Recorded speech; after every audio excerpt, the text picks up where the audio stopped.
You can use a Monte Carlo simulation if you tracked all the numbers to the trading strategy, to your personality. And if you have all those numbers, you can make Monte Carlo simulations to get a better understanding of the performance you're gonna make, because there are different outcomes with the same numbers, and we will now go through them. So if you have an equity curve simulator and you can implement an account size, so that example, you have a 100,000 account, because I think below 100,000 is going to be, depending where you live, but it's going to be difficult to make a sustained living out of that. And you have a probability to win of 30%, and you have a risk-reward ratio on average of 1 to 3. And let's say you make 30 trades,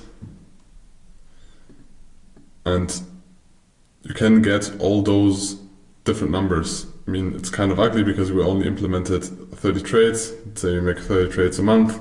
Say you make 300 trades a year. The equity line is going to look a little bit more different, but the most important line you see here is the black line, because it's the average line. It should always go to the upside. If it's going to go to the downside, don't trade the strategy with a real capital. And you can implement, I can, by the way, translate it to English, I think. No? Translation possible? Yes. Translate it to English. So, although you have those numbers, you have the same account size, you have the same profit or probability of profit or hit rate, you have the same ratio of winners and losers, you have the same amount of trading, the outcomes can be so different. So you see, in one case you make a lot of profit, in the other case you're still below zero. But this is possible. You have the same numbers, and it's always about the long term. And people, it's about 300 trades. People start to mistrust the strategy after 30 trades, after 50 trades. Trading is a long-term probability game. You need to stick to that long term. In this case we also risk 1% per trade, which is, in my opinion, way too much. So if we adapt this to 0. Is it possible? 0.1?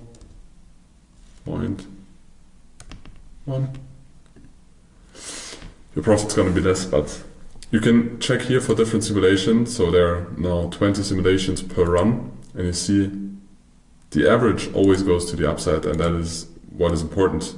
But the outcomes can be very different, although you have the same numbers, and a lot of people don't understand this.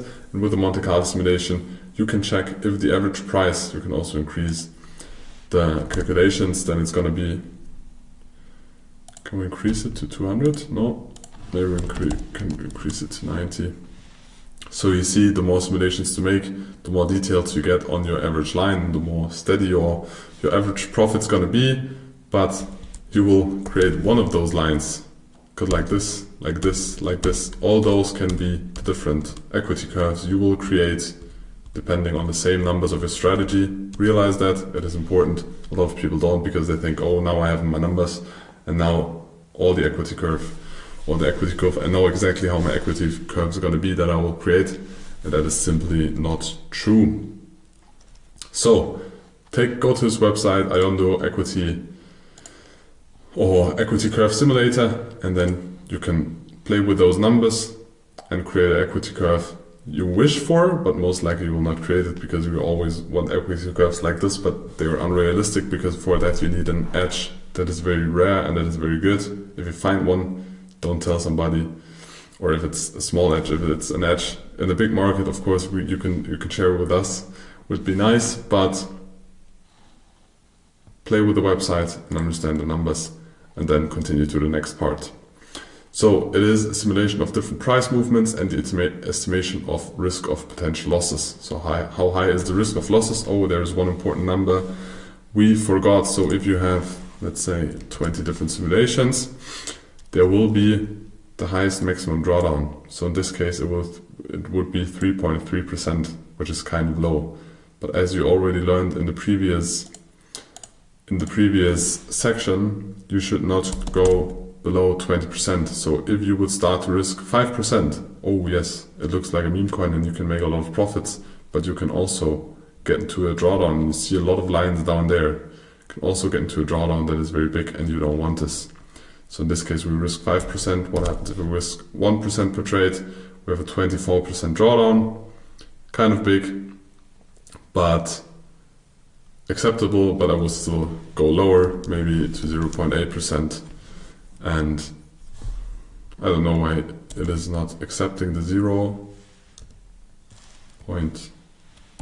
It's always jumping back. So we have a maximum drawdown of 14%. I think that's acceptable for most people. And in those simulations, you will also see the number of losses following a loss. So you have 17 losses in a row with a hit rate of 30%. And that's going to be tough. Because 17 times you invested time, you made a financial decision, and then you lost money. And this is going to not be an easy time, and it's not going to be easy to stick to the strategy, but you should and you need to stick to the strategy. Because otherwise you're going to start strategy hopping, and then all those numbers are fucked up, because then you have a different strategy, and then all the numbers change, and you change. So stick to it, but stick to the numbers that you can accept or live with. We would suggest you not have a bigger drawdown than 25 or 20%.